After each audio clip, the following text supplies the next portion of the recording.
Welcome back, everyone, to the second seminar by Bernd Ulrich from Purdue University. And he will continue his discussion on generalized multiplicities and integral dependence. So you are welcome to begin your seminar, Bernd.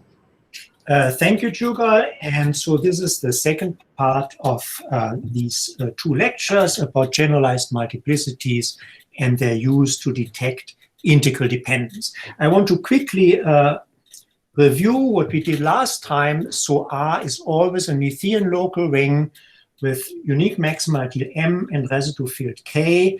D is the dimension always, we assume for simplicity is positive. I is an ideal, and we assume for simplicity it is a proper ideal. And the main player has been G, the associated graded ring of this ideal I.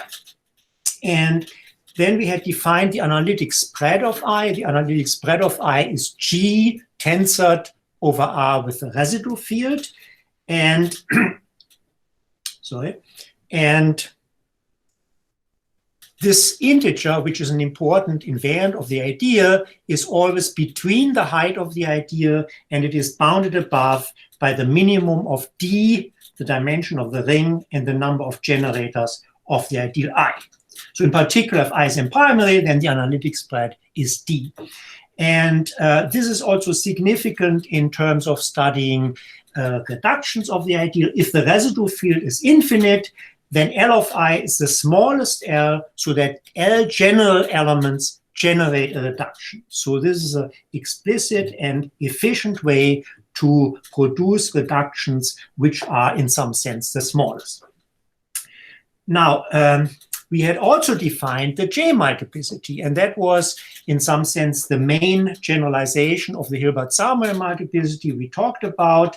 Of course, the problem is in general, if I is not imprimary, that the components of G do not have finite length as R modules, and one gets around this by taking the zeroth local cohomology of G with support in M, the maximal ideal of the ring, and this graded module has a Hilbert multiplicity, and we say the J multiplicity is that Hilbert multiplicity if that graded module has maximal dimension D, namely, and otherwise we set it to be 0. And I want to briefly mention also the case, since we talked about computational issues, the case of monomial ideals. In the case of monomial ideals, both the J multiplicity and the epsilon multiplicity have been computed in terms of a normalized volume, and that is work of Jeffries and Montagno. And also before, it had been proved by Herzog, Puttenpurkal, and Verma that in the monomial case, the epsilon multiplicity is a rational number, which in general it is not. I also want to review briefly and summarize the discussion we had after the last talk. And since the 1970s, there has been extensive work to prove lower bounds for the coefficients of the Hilbert polynomial of M primary ideals, and to show that if such bounds are attained or close to being attained, then upper bounds for the reduction number and lower bounds for the depth of the associated graded ring obtain, and strong restrictions on the entire Hilbert polynomial may apply. And the problem is, or the program is, to carry this out for arbitrary ideals for the coefficients of the J polynomial. And what is the J polynomial? The J polynomial is the Hilbert polynomial of this graded module H0 of G. So we replace the Hilbert coefficients EI by these J coefficients Ji, of which J0 is the usual J multiplicity.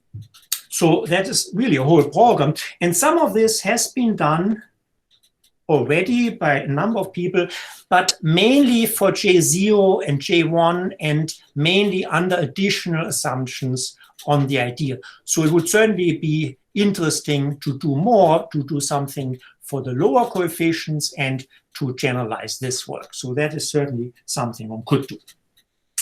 Now let's go back to the J multiplicity.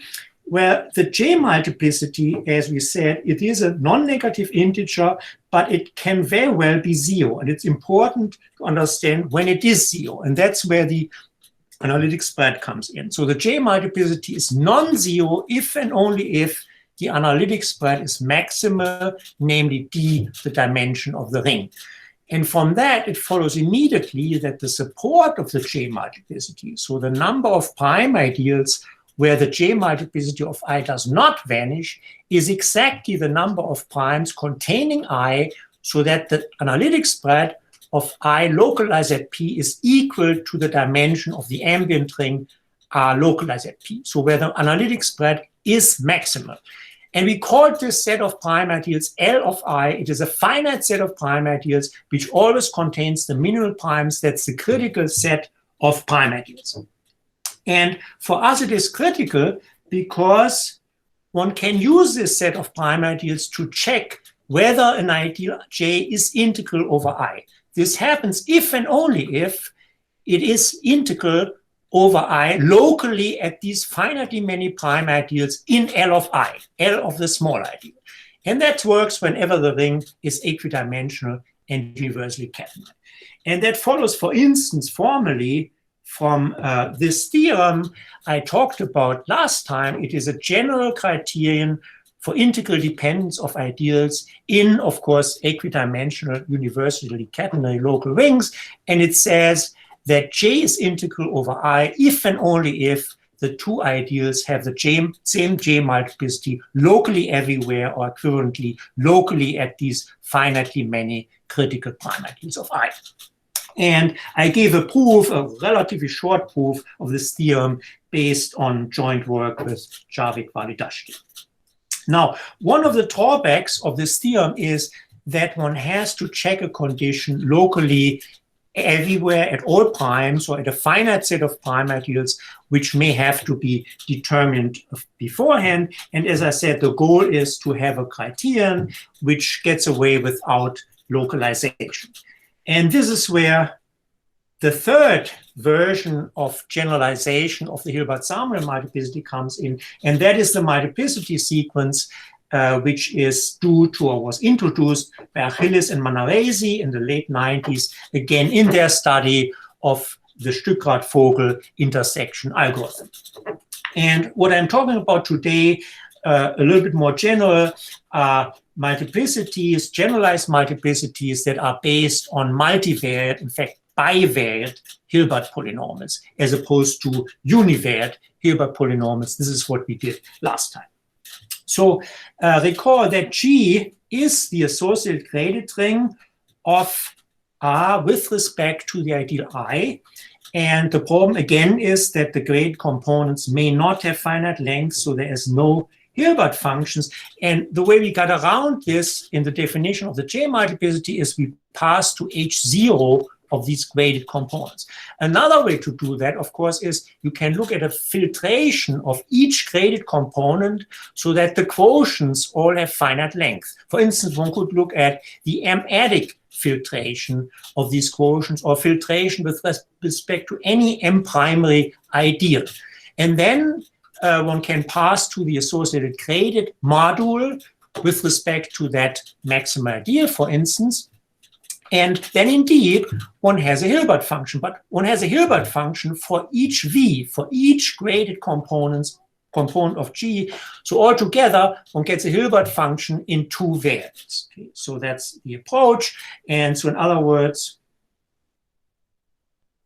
we pass from G, from this associated graded ring of I, to this doubly associated graded ring script G, which is the associated graded ring of G with respect to the maximal ideal of R. Of course, this makes sense because the associated graded ring of R with respect to I is an R module, so M acts on this, so it makes sense to talk about the associated graded module with respect to M, and that happens to be a ring. And these are the bigraded components. That's not important for us. So now, this object is a standard bigraded algebra over an Artinian local ring, in fact, even over the field K of dimension D. And so it has a bivariate Hilbert function in two variables. And we look at the double sum transform of this Hilbert function. And this is eventually a polynomial function of degree D. One looks at the double sum transform in order to make the degree equal to D. Otherwise, one wouldn't have enough leading coefficients. And the leading form of this polynomial, of course, is a homogeneous polynomial of degree D, and it has D plus 1 normalized coefficients, and these D plus 1 normalized coefficients are non-negative integers. Okay? And this question. Yes, I answered right now. And this follows from the standard theory of bivariate Hilbert functions of standard-graded algebras over Artinian local rings. And what is standard bigraded? Standard bigraded means that such an algebra is generated by its bihomogeneous elements of degree 1, 0, and 0, 1. Okay? So that is standard bigraded. And then you have this general theory. Okay? And the sequence of these leading coefficients is called the multiplicity sequence. That's the name Achilles and Manarese gave to that sequence. Okay?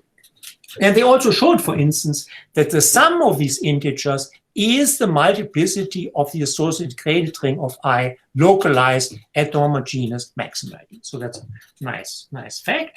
And the J multiplicity we talked about is the last of these integers. Okay, so the J multiplicity of I is that CD, and we will see that later. And also, the sequence vanishes below the height of the ideal and above the analytic spread of the ideal. And so now, if I is M primary, then the height and the analytic spread are D. So CD is the only non-vanishing number in this sequence. And that number is the J multiplicity of I, which is the Hilbert-Samuel multiplicity in this case. So in other words, this is yet another generalization of the Hilbert-Samuel multiplicity. And the point is that CD is the J multiplicity, but as you will see, the other C's, they somehow encode information about local J multiplicities. And that's exactly what we want, of course. Although the connection is not so direct, and this will actually lead to a question, to a problem I'm going to pose. Now, I want to talk a little bit more about other variants of multiplicities which are based on multivariate Hilbert functions. I don't have much time to spend on it, but I think it should be mentioned. So one, of course, an obvious one, of course, is that in this definition I just gave, you can replace M, the maximal ideal, by any M primary ideal. That is obvious. And in fact, this has been done.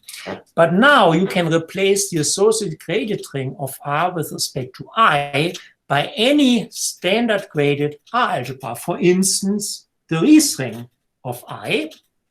And if you do that, and you look again at the bigraded Hilbert function, then you just take a single sum transform with respect to the first variable, because that already gives you a polynomial of degree D.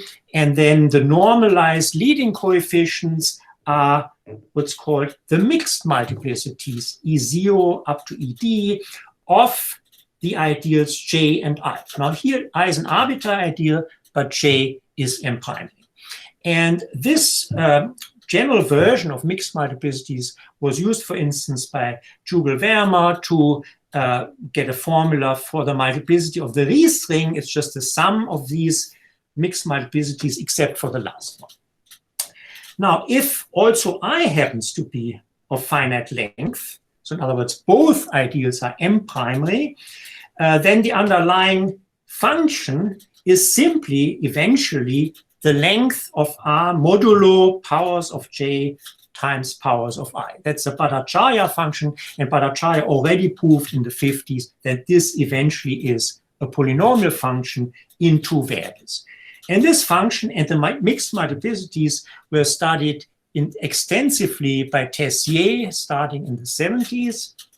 And he also gave them their name.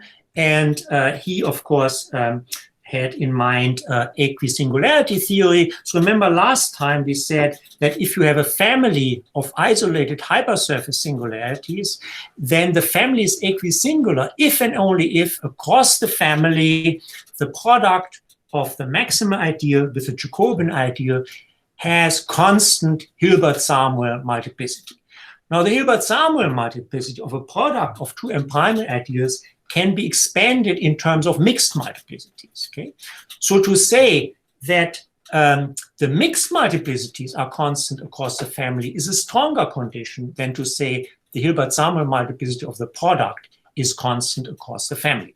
And then Tessier proved that these mixed multiplicities are nothing but Milnor numbers of hyperplane sections of the singularities. And then the constancy of these mixed multiplicities or of the Milnor numbers is equivalent to equisingularity not only of the family, but also the family after taking general hyperplane sections. So that's the connection to equisingularity theory. Now, I also want to mention the comparison just to you can place what I did last time. Remember last time, to define this relative J multiplicity, we also looked at an associated graded ring of the Ries ring of I. However, we took the associated graded ring not with respect to J, we took it with respect to J times I. Okay? And then we had to multiply, in this case, with IT and take H0, and then we got the definition of the relative J multiplicity.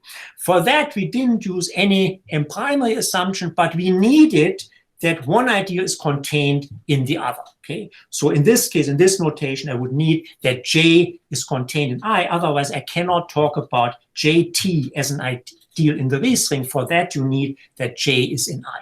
And then we get a criterion for integral dependence for ideals that are contained in each other. Now, in this definition here, you don't need containment of ideals. And in fact, this led to a theorem, which is very interesting, I think, for the integral dependence of ideals which are not contained in each other. So this is the theorem. So you have R an equidimensional and universally catenary ring, and you have two M-primary ideals. So M-primary is important here, that's all that's known, but you don't have any containment among the two ideals. Then these two ideals have the same integral closure. So in other words, I plus J is integral over I and is integral over J if and only if these mixed multiplicities are constant. And then they all have to be equal to the multiplicity of J and equal to the multiplicity of I. That's a very interesting result. It was proved by Sharp and Ries, building on earlier work by Tessier, and they proved the case where the ring is two-dimensional, and then the general case can be reduced to the two-dimensional case by cutting with general elements, and that was observed, for instance, in a paper by Katz. Okay? And now, of course, the problem, you may imagine, is to generalize this to arbitrary ideals. Okay? So what can you have such a criterion for arbitrary ideals? And that's a difficult problem, and it's not that it hasn't been tried by people. So, but that would be certainly an interesting result. Okay, so, but I want to focus on the case where I and J are not necessarily M-primary, but still one ideal is contained in the other. So that's what I want to talk about today. And this was or is joint work with Claudia Polini, Yo-Viet Chung, and Javid Walidashti. And here's our theorem. So R is an equidimensional, universally catenary local ring, and the dimension of R is always D, and we have two ideals, I contained in J, but no assumption on M-primary, of course.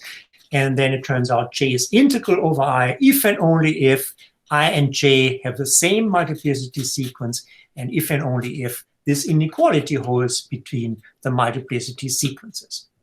So now this is a condition involving globally defined invariance. There is no localization involved anymore, just D+1 integers. And an equivalent result can also be found in the work of Gaffney and Gessler in the analytic case, so this is for analytic local rings, and of course we wanted, first of all, an algebraic proof, and second, a result that works for abstract Noetherian rings, like, for instance, the original theorem of Ries. And of course, the proofs are different. Our proof is different from theirs. That's obvious. Our proof is purely algebraic.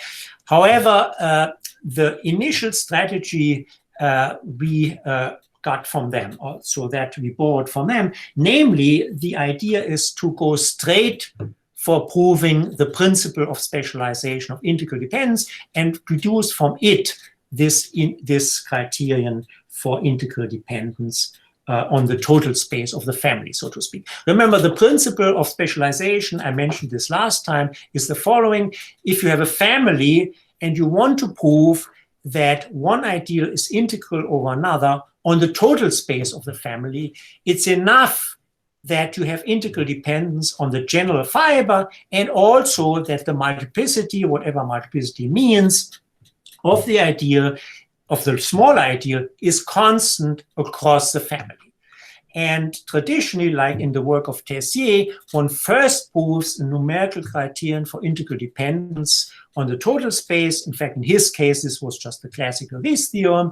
And then one has to prove properties about the multiplicity, like upper semi-continuity in families, to deduce the principle of specialization of integral dependence, which is a fiber-wise criterion and which is a stronger result than just a Ries theorem on the total space. But here we do it the other way around. We go straight for the principle of specialization and deduce from it this theorem. So that's the basic strategy which we have in common with their proof. So this is the theorem, and I want to say something about the proof. First of all, the forward direction, that was known by Chuperka, and there is an easier proof due to Chung and Verma in their very nice expository paper in the Journal of Commutative Algebra about mixed multiplicities. And also there is an approach to this one direction by Bedregal and Perez. Now, so we only prove, of course, the backward direction. So we assume this inequality of the multiplicity sequence, and we want to deduce that indeed J is integral over I. And as I said, we want to prove some sort of a principle of specialization of integral dependence first. So in other words, we have to build a family that deforms the ideal I to the ideal J. And the simplest way to do that is you adjoin a variable to the ring R, you localize at the homogeneous maximum ideal, and you get this ring S. And in S, you consider the ideal generated by I and Tj. And this is contained, obviously, in the ideal generated by J in S. Now, if you set T to be 0, you just get I. And if you set T to be any unit in R, for instance 1, then you get H to be J. Okay? So that really is a deformation which deforms I into J. And it is enough now to prove that Js is integral over H. Because again, if you have that integral dependence, you just go modulo T, you set T to be 0, and then the H becomes I, the Js becomes J, and you have proved that J is integral over I. Now notice that if we localize T, so if we make T invertible, then of course J is in this ideal H, and therefore the two ideals are the same. So after making T invertible, we have the equality. And therefore it is enough to show that T is not in P for each of these critical prime ideals in L of H. Remember, these are the prime ideals where H has maximal analytic spread. Why is that enough? Well, remember, we know that locally at T, after we make T invertible, the two ideals are the same. Now, if T is in none of the P's, then of course, locally at P, the two ideals are the same. Well, if they are the same locally at P, then certainly the larger ideal is integral over the smaller ideal locally at P for each P in L of H.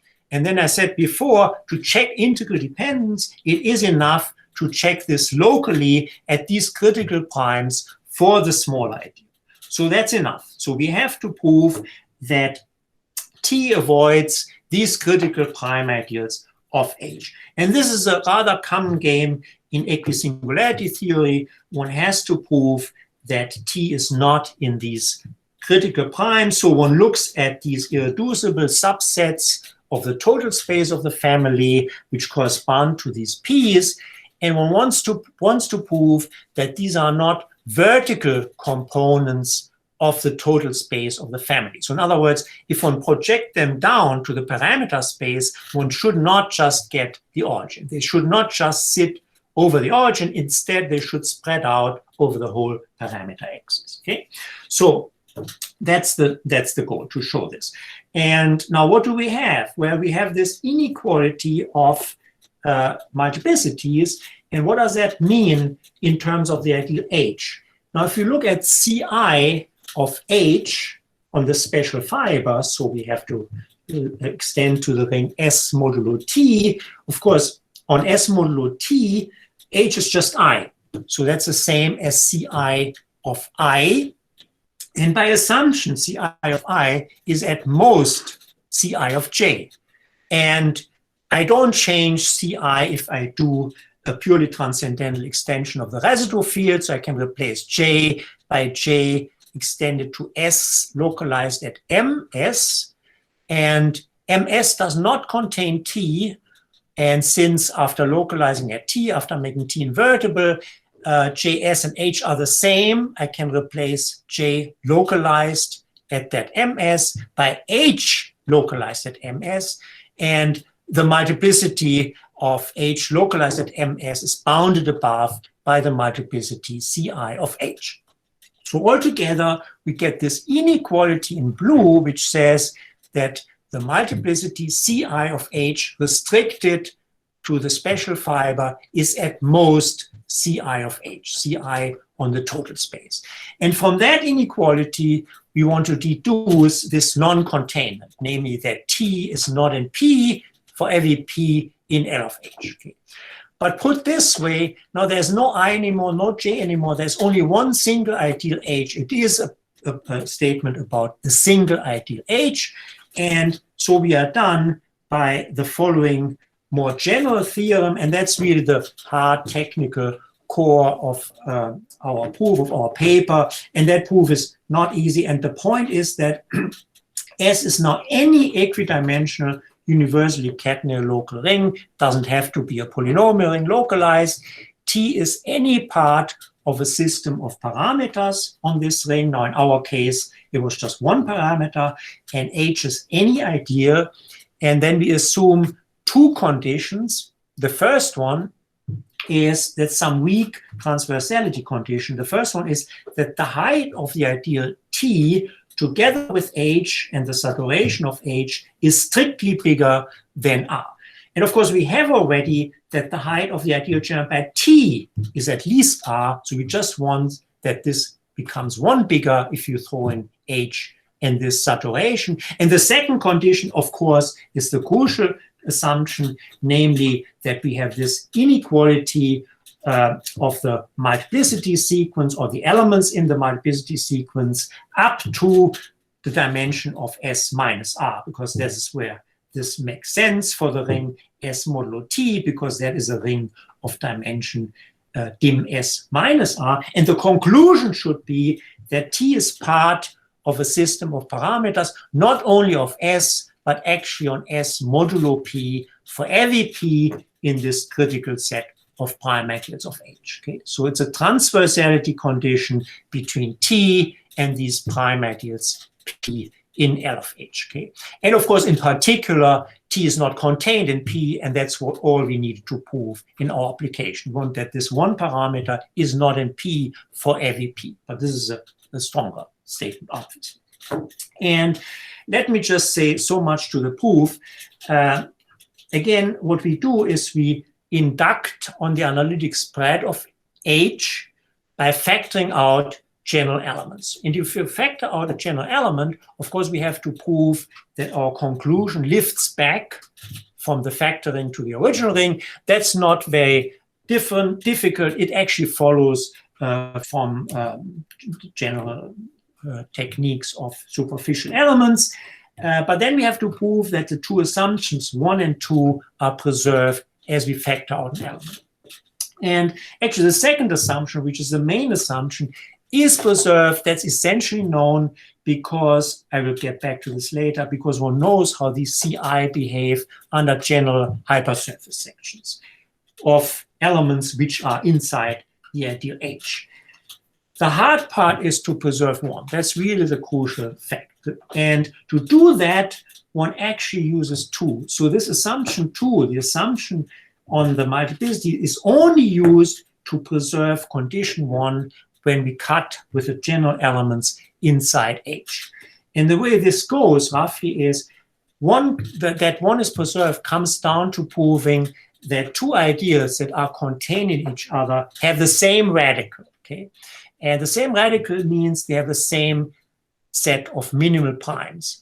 Now, and if one can capture these minimal primes in terms of a multiplicity, then an inequality of the multiplicity implies that the two sets of primes are the same and one is done. So that's the basic strategy, but of course one has to make it work in this concrete case. Okay?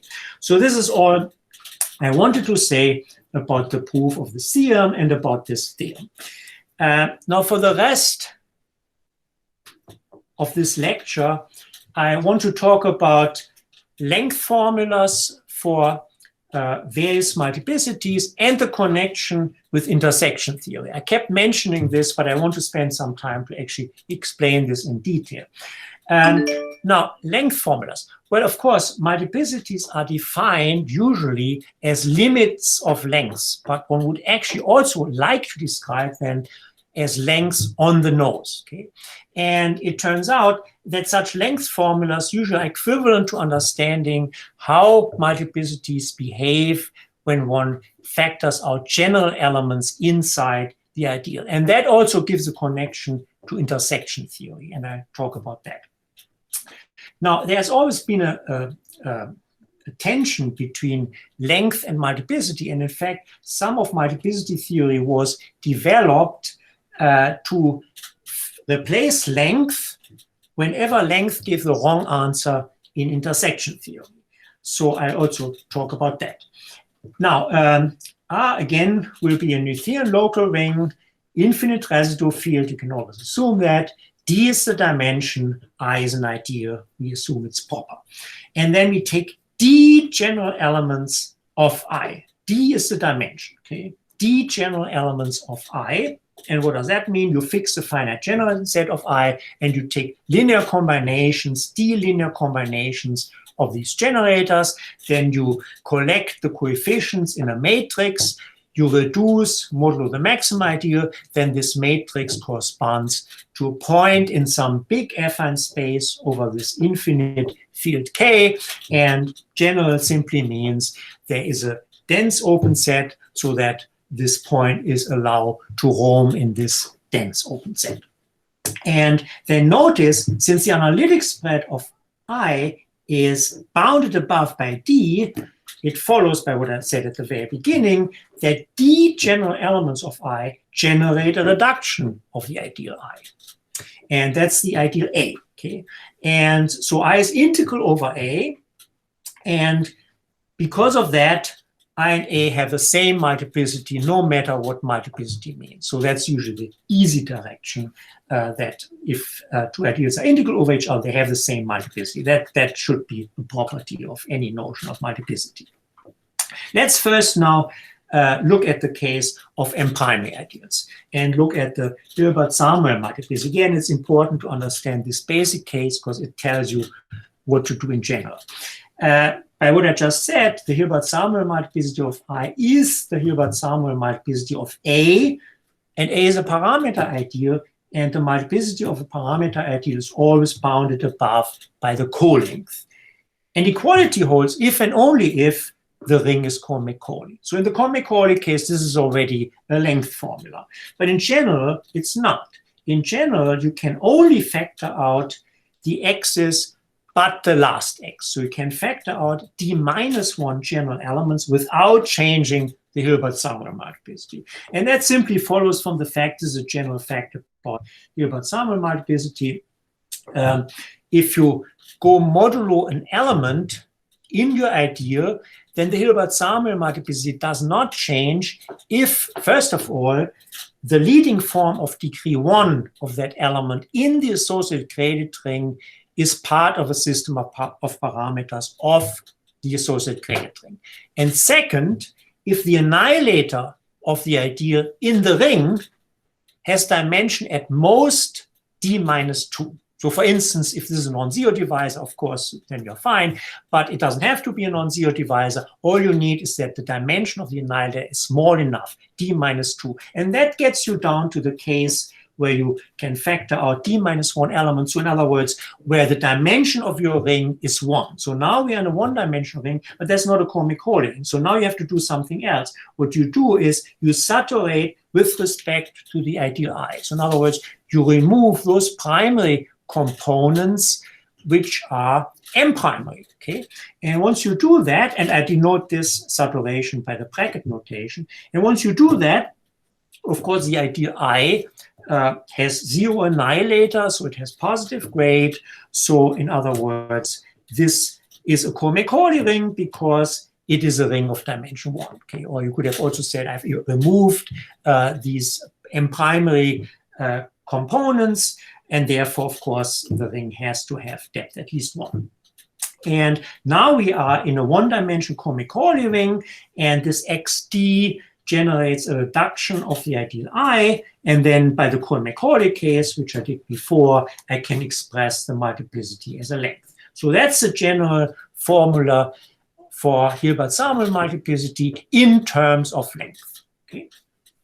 And now the same formula holds for the J multiplicity. It's just cut and paste. You get exactly the same formula. And this was proved originally by Achilles and Manarese. And there are other proofs which essentially just follow this proof in the case of the Hilbert-Samuel multiplicity. One can make these same steps work for the J multiplicity. So that's a nice length formula.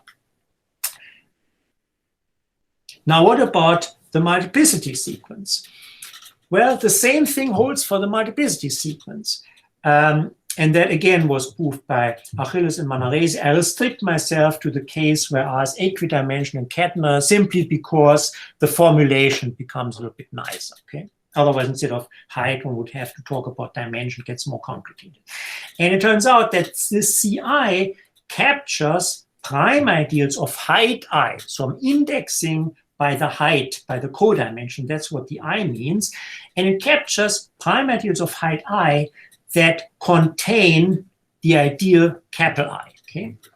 And so then we localize at these prime ideals. And of course, we get a ring of height I, of dimension I. And then we use the same formula as before, except, of course, now our ring doesn't have dimension D, it has dimension I. So I have to stop at xi, not at xd. So that's the length formula. And then, of course, one also has to multiply with the multiplicity of R modulo P. If P is the maximum ideal, like in the case of the J multiplicity, one doesn't see that multiplicity because the multiplicity of the residue field is 1. Okay? So this is the general formula. And also one should notice that this ring I wrote there before I localize is an equidimensional ring of codimension I. So I'm really just adding over the minimal prime ideals of that ring and only the ones that contain I. And of course, there are finitely many only, and this is why I get a finite sum. Now, in particular, this shows what I said before, that CD is the J multiplicity, because if I is D, then I get exactly the formula of the J multiplicity. So that's that one claim I said. And of course, this also tells you that the CIs are preserved, at least if I is positive, and I'm taking, I'm going modulo general elements inside the ideal. That was, of course, important, as I said, in the proof of the theorem of the four of us. And in general, these kind of results are very crucial when studying multiplicities. Now, this definition very much reminds you of a cycle. What is a cycle? A cycle is a z-linear, it's a finite z-linear combination of prime ideals of subvarieties. And what is the degree of the cycle? The degree of the cycle is the same z-linear combination, but to replace these prime ideals by the multiplicity of the ring modulo the corresponding prime ideal. So we can build this cycle, we call it VI, V for Vogel, and the degree of that cycle is the CI. Okay, so now we have interpreted the CI as degrees of cycles, where you take sum over prime ideals whose codimension is I. So I again indexes the codimension. And if you look at that, you may think, well, if I localize at P, this looks like really the length formula for the J multiplicity. So why aren't these coefficients just J multiplicities? And that's wrong. Why is it wrong? It's wrong because after localizing at P, the X's are no longer general, because I have to consider infinitely many prime ideals. There are infinitely many prime ideals of height I, which contain the given ideal capital I. So that is the problem. However, if I restrict myself to a finite set of prime ideals, like L of I, then after localizing, the X's are still general. And therefore, indeed, as coefficients, I get the J multiplicity of I localized at P. And of course, we know, since by definition of L of I, the analytic spread there is maximal, that these coefficients are non-zero. So what we've seen now is that in this cycle, you always find a part which is supported at the set L of I. Okay? And the coefficients are still the local J multiplicities. Cool? So in that sense, I capture local J multiplicities, but then there are other terms, unfortunately. And so according to this, I decompose this cycle into a VI star and a VI sharp. So this VI is really part, actually the codimension I part of essentially the Stuckrad-Vogel intersection cycle, except that instead of taking general elements, they take generic elements. And what is that? Well, instead of coefficients which are sort of random but in the ground ring, they take variables, new variables, in a purely transcendental extension of the residual field. And then these prime ideals in L of I are exactly the ones which have the property that they are defined over the original ring. So they call them the rational components. So because if I'm over a field, then those are the ones which are defined over the original ground field. I don't have to pass to this purely transcendental field extensions. And of course, they did that, replacing general elements by generic elements, because then, of course, you get a more unique object. It's not totally unique, though, because it still depends on the choice of generators of the ideal. However, if you change generators, then the whole situation just changes by an automorphism. And these prime ideals in L of I, these rational components, are the ones that don't move under this automorphism because they're already defined over the original ring. And the others, they are the movable components. They may be moved around by such an isomorphism. By the way, these rational components are called the distinguished varieties in Fulton's intersection theory. Okay, so we have this situation. And now I want to, of course, go back to CI. Remember, CI is the degree of VI. I've split up VI into these two cycles. So CI is the degree of VI star plus the degree of VI sharp. And I call these summands CI star of I and CI sharp of I. And now notice, suppose I have another ideal, I and J. And what does it mean that the CI of these two ideals are the same? Well, by the theorem of the four of us, that's the same as to say that J is integral over I. But remember, these Ci stars, they are defined in terms of the J multiplicity. And then by the theorem of Flanner and Manarese, to say that J is integral over I is the same as to say that the Ci stars are the same. Okay? So that tells us then that if the Ci's are the same, then the Ci stars are the same, if you use these two theorems. So now the challenge is to show directly that the equality of the Ci's implies the equality of the Ci stars. Well, why? If one would have that, then one could reduce the theorem of the four of us to the Flanner-Manarese theorem.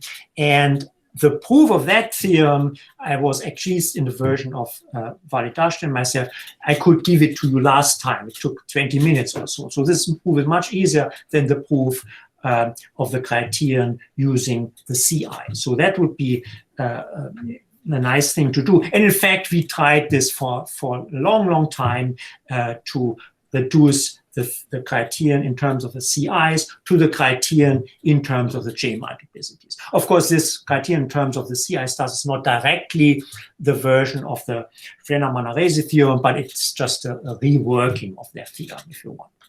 So that's certainly a challenge to show that. And one of the problems here is that these Ci's are really determined in some sense, or these, at least these Ci stars, are given in terms of these local formulas, local length formulas, and they involve general elements. And of course, a general element in I is not a general element in J. That's the point. And so it would be nice, and that would be useful anyway, it would be nice to describe not only the C's, but also describe the Ci stars globally in terms of a bivariate Hilbert polynomial. And if you would do that, you could also get a description of the Ci stars. So that would give some better understanding of the star cycle and the sharp cycle. Okay, so in other words, giving a global description in terms of a bivariate Hilbert polynomial of Ci star would also get a handle of the Ci sharps, which are much more mysterious than the Ci stars, and also would give a description of the Ci stars, which perhaps would allow one to give a simpler proof of these criteria for integrality or integral dependence. Okay, so now let's go back to the discussion of these cycles. This is what I just said before. And now what we want to do is we want to add up these cycles Vi, and we get the cycle V, and that's really the Stückrad-Vogel intersection cycle. In a slightly more general setting, I talk about the intersection setting in a minute.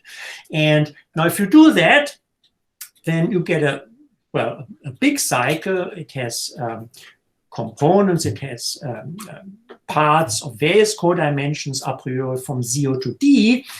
And the degree of this cycle, that's of course the sum of the degrees of the Vi, which is the sum of the Ci. Okay?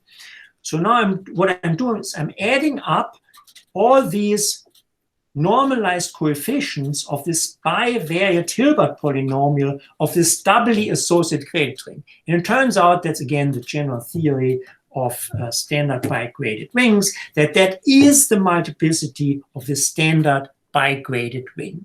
Multiplicity now, of course, with respect to the total grading. Okay, so this is the connection between a global object, the degree or the multiplicity of this graded ring, and a local object, the degree of a cycle. And this is a sort of Basu theorem. So now how does this work now?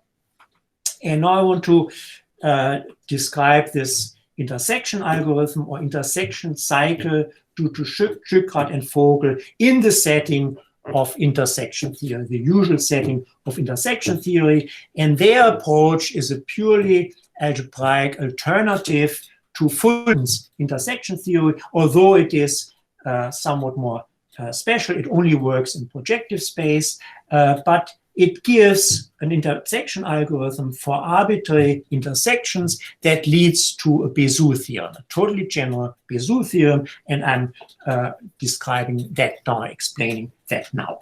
So the setting is X and Y are equidimensional subschemes of Pn. S is the homogeneous coordinate ring of Pn, and A and B are the homogeneous coordinate rings of X and of Y. Now there's another player, R is the tensor product of A and B, and that will play the role of our previous ring R. Of course, it's not local, but it's standard graded over field. That's even better than local. And this contains a subring T, which is the K subalgebra generated by these differences, xj tensor 1 minus 1 tensor xj, and I is the R ideal generated by the same elements. So I will play the role of the I before, so you should keep that in mind. So if I talk about V, this cycle, I always mean the cycle associated to the ring R and the ideal I. Okay, what do those mean geometrically? We understand what A and B are geometrically. Now, what are these other rings? Well, Porch R, remember, this involves two n plus 1 variables. So Porch R lives in P2n plus 1. And it is the ruled joint J. And what's the ruled joint? Well, you embed X into this P2n plus 1 using the first n plus 1 variables, which are the xj tensor 1. You embed Y into P2n plus 1 using the last n plus 1 variables. These are the 1 tensor xj, okay? And then you take a point in X and a point in Y, look at the line, the projective line between them, take the union over all these lines. That's the ruled joint.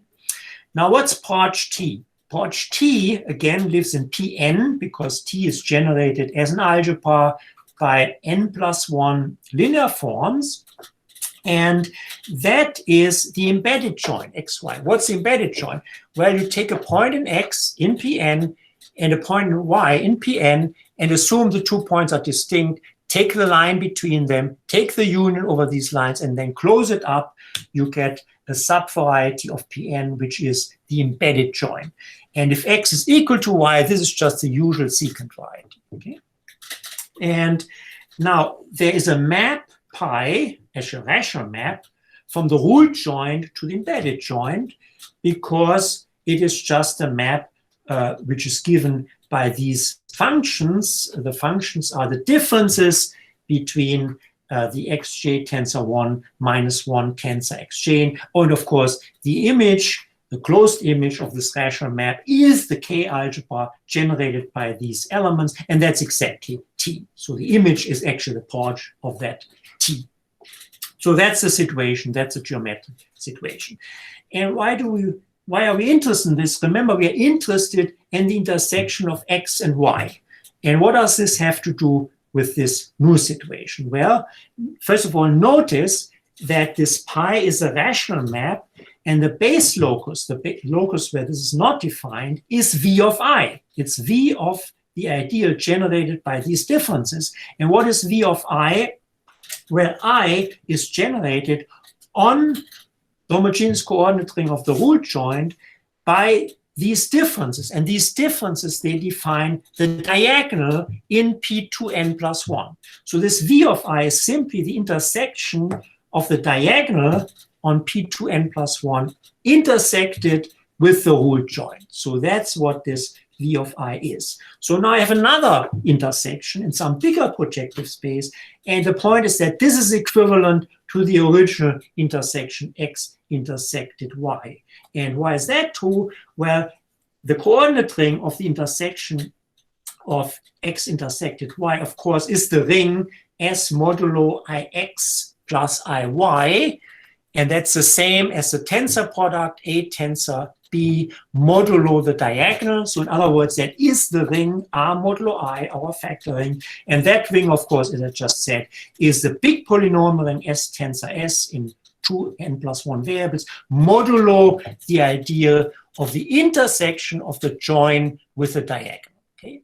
So instead of looking at an intersection of X and Y, I'm looking at the intersection of the ruled join with the diagonal, and the diagonal is a linear space. So I've replaced one of my subvarieties or one of my subschemes by a linear space. And of course, this makes things easier, and that's a standard procedure in intersection theory. It's called reduction to the diagonal. Now recall that the degree of V, and again, V is the cycle, but it's associated to this ideal I in the ring R, so I'm working now upstairs on this root join, is the same as the multiplicity of this underlying bigraded ring, which is the associated graded ring with respect to M the homogeneous maximum ideal of R, and on the associated graded ring of R with respect to this ideal I. So the ideal I defined before, it's the one that defines the diagonal on the root join. Now, in general, of course, well, what is this multiplicity? Well, taking the associated graded ring with respect to M doesn't change the multiplicity. But taking the associated graded ring with respect to I, of course, in general, does change the multiplicity. But in this case, it does not, because I is generated by linear forms. This ideal I, remember, is an ideal generated by linear forms in R, and therefore the multiplicity does not change. So in other words, what I'm really talking about here is the multiplicity of this ring R, which is a tensor product over K of A and B. So that's just the product of the multiplicities of A and B, which is the same as a product of the degree of X and the degree of Y. Okay? And this is already a Basu theorem, if you want, because I'm expressing the product of the two degrees of the varieties by the degree of a cycle which is supported. Well, that's the problem. It's supported, of course, on the intersection X intersected Y, but it's not supported on Porch. It's supported on the spectrum, because I started with rings. I'm talking about rings, not about the Porch of rings. So it's supported on the spectrum of the ring R modulo I, which is, of course, the homogeneous coordinate ring of the intersection I'm interested in, but I'm on the spectrum. I should be on Porch. So therefore, one has to define a new cycle where one removes this offensive component. The offensive component, of course, is the maximum ideal, the homogeneous maximum ideal of R, which is the cone, which is the vertex of the affine cone over this intersection that we want to remove. And what we removed, fortunately, is VD, and the degree of VD was CD, and CD is a J multiplicity. So that's an old friend. So therefore, the degree of V is the degree of V tilde plus the J multiplicity of the ideal I. So this error term is the J multiplicity of I, which is somebody we understand pretty well. So, and sometimes, of course, this is zero, the J multiplicity, even better. But when is it not zero? It's not zero if and only if, I said this at the beginning, the analytic spread of I is equal to D, the dimension of the ring R. And the analytic spread of I, remember, is the Krull dimension of the residue field tensored with the associated graded ring of I. In this case, this is simply T. And T is the homogeneous coordinate ring of the embedded join. So, and then you do the arithmetic and you see that this condition is equivalent to saying that the dimension of the embedded join is the dimension of X plus the dimension of Y plus 1, which is the maximal possible or the expected dimension of the embedded join. Well, why? What does it mean to take the embedded join? So how many degrees of freedoms do you have? You pick a point in X, you pick a point in Y, and then you take lines between them. That adds another one to the dimension. So this is the maximal possible dimension. And if that happens, then that's exactly the case where the J multiplicity is not zero. And now, of course, we want to describe the J multiplicity of I, which again is defined in this local ring at the maximum ideal, so at the vertex. That's not good. We have to have another description which is completely described in terms of Broch. But luckily, there is a nice relationship between J multiplicity and such more geometric objects if the ideal I defines the base locus of a rational map. So in general, if you have a rational map between projective subschemes, let's say subvarieties, and you look at the base locus of that rational map, and you look at the corresponding ideal, then the J multiplicity of that ideal is directly related, if it is not zero, to the degree of the map times the degree of the image, the closed image of the rational map. And that's simply because this product is the same as a degree of the map that you get by composing pi with a general projection from the image xy to projective space of maximal dimension. And then the degree of that map by this length formula for the J multiplicity of I is the J multiplicity of I. So that's essentially the proof of this formula. But now, of course, I've expressed the J multiplicity by data which only depend on Podge, not on the spec anymore. And they are really geometric data. For this to be precise, one would need that the ring R is a domain, which is certainly the case if K is algebraically closed and X and Y are reduced and irreducible. In general, one has to add over components of the rule join, and one can still do that. Okay, now we put everything together and we get the general Basu theorem. This is a Basu theorem which works for any intersection due to Stückrath and Vogel, but in a version which is closer to what's written in the book by Flanner, O'Carroll, and Vogel. And it says that the product of the degrees of x and y, remember that is the degree of the cycle V, and the cycle V is the cycle V tilde, so I get the degree of V tilde, if the embedded joint does not have maximal dimension. And otherwise, it's a degree of V tilde plus the J multiplicity of I, and I had just seen that this can be expressed by the degree of the map pi multiplied with the degree of the embedded joint. And that's true, again, if the embedded joint has maximal dimension, so the J multiplicity is really there, and this irreducibility condition in star holds. Okay? So what does this do? This modulo, this summand, which involves the embedded joint and its degree and the degree of this projection map, modulo that, I have now written the product of the two varieties, of the degrees of the two varieties x and y that I'm intersecting in terms of a degree of a cycle V tilde that is supported on the Podge of the intersection. So in other words, it's supported on x intersected y, on the level of Podge. And so it is a collection of subvarieties, projective subvarieties of this intersection together with certain intersection numbers. And let me again describe how these cycles come about. I said this already when I defined them.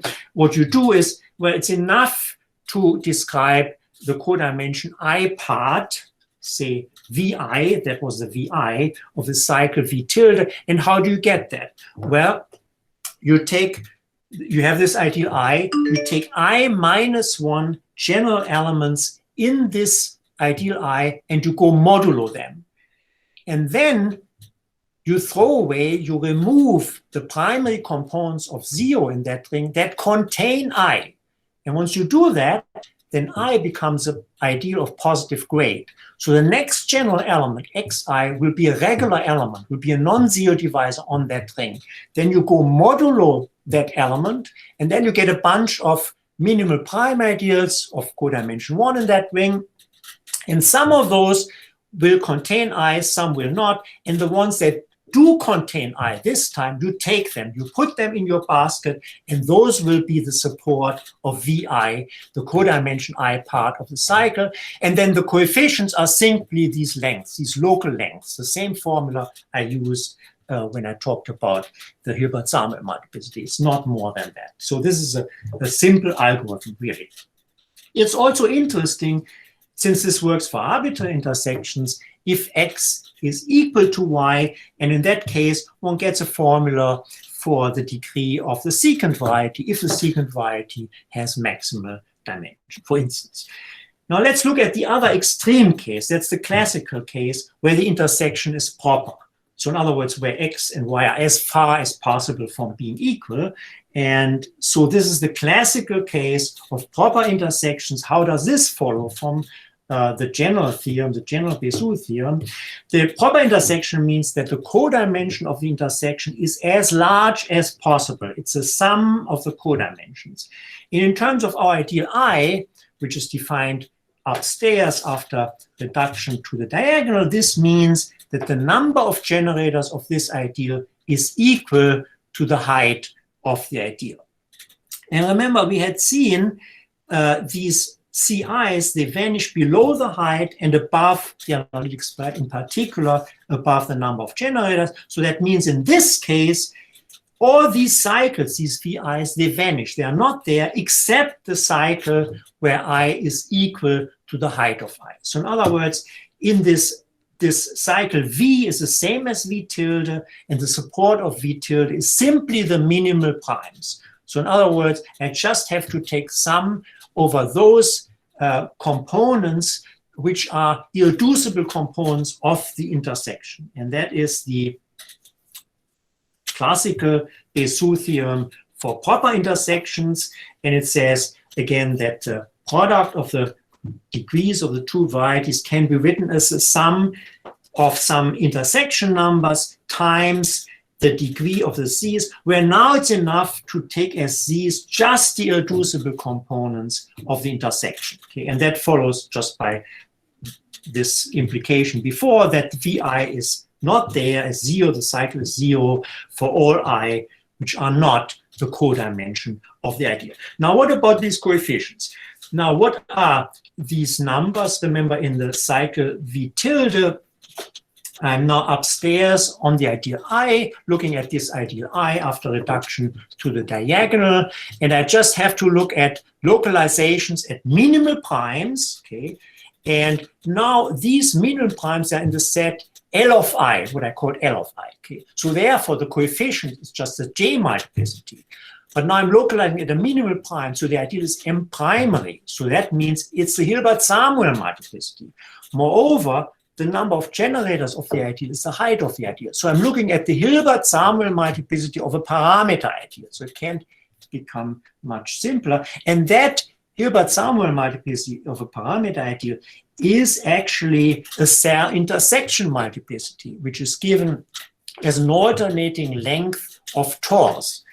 And that alternating sum of lengths of tors, that Serre intersection multiplicity, does not change when you pass to the reduction of the diagonal. And therefore, these intersection numbers can be defined downstairs at the original level of x and y's. They are simply the Serre intersection multiplicities of x and of y along the irreducible components of the intersection. And that's the classical Basu theorem for proper intersection. And of course, the very classical Basu theorem, namely Basu's theorem, is a very, very special case of that. That's the case where x and y are plane curves which don't have common components.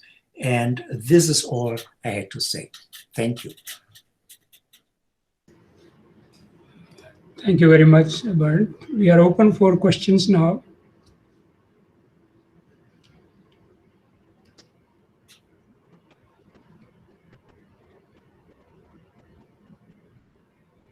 If you have questions, you can unmute and yeah.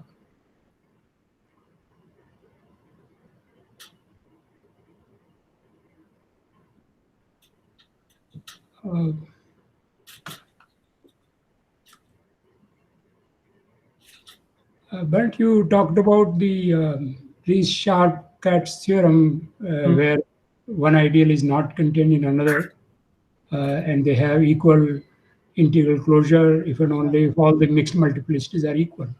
Yeah.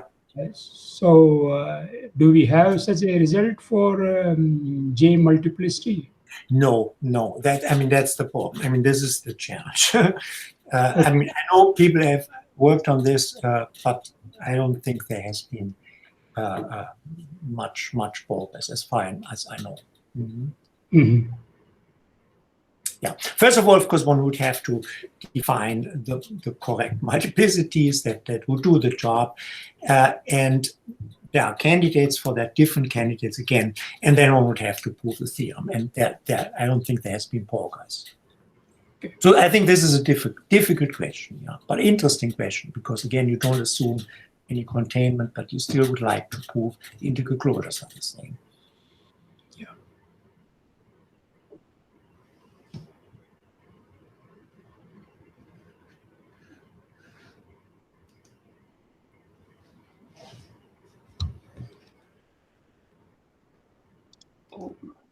Hello. Yeah, Thank you very much for your talk. If I remember correctly, you have a paper with Costin and Polini, where you showed that the J multiplicity is equal to of an ideal defining a rational map. It's equal to the degree of the generators times the degree of the maps times the degree of the image. And you have another paper with Simis and Vasconcelos, where you show that so for rational maps where the dimension of the base locus is equal to 1, you relate the degree of the rational map with certain local multiplicities. So I see kind of two stories together in this general Basu theorem. So here the rational map is defined by linear forms, but in general, can you like glue the two things together and see if this can give dimensional formulas for more general kinds of rational maps? Yes. So of course, in this case, the degree was 1. So actually, I used this is what you just said. The first result is what I used here to relate J multiplicity to degrees of maps and the degree of the image. And then the other one was to relate this global picture to local data. And so that's basically what we did there. And it worked well if the base locus was one-dimensional. So yeah. But this was generalized later by Yu Shi. She was a student of mine, and she did that in general. Okay, again using the paper in transactions, no? Yes, that's right. That's right. And she continued that work, which we did in the one-dimensional case, to arbitrary dimension. In fact, that was her thesis. So around 2009, 2010. So that was about 10 years after the paper we had with Simis and Vasconcelos. So that sort of completes that part of the story.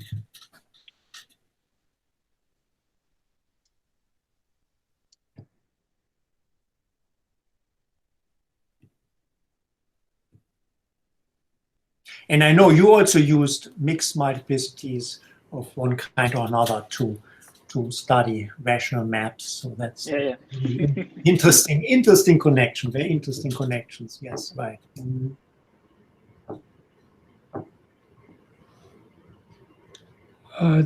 There was a question by Vivek in the chat. Vivek, can you answer? Oh, sorry, I did not check the chat too much.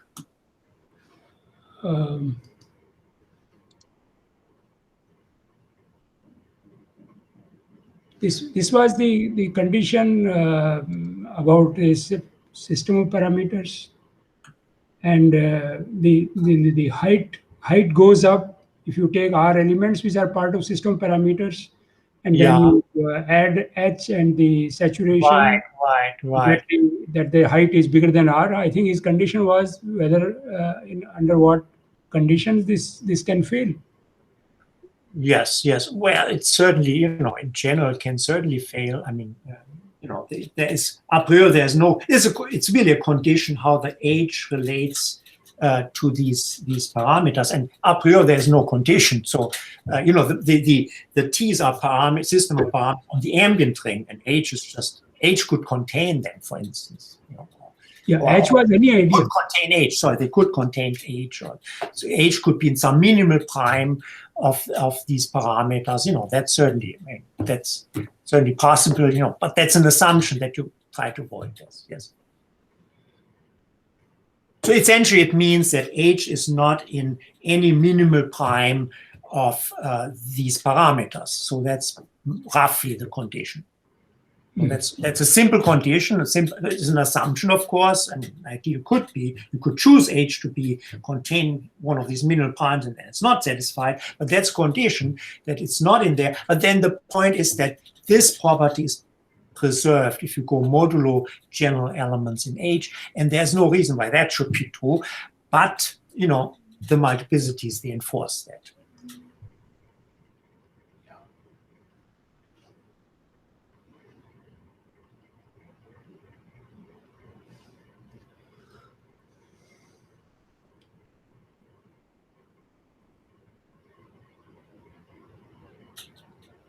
I guess we don't have any questions now.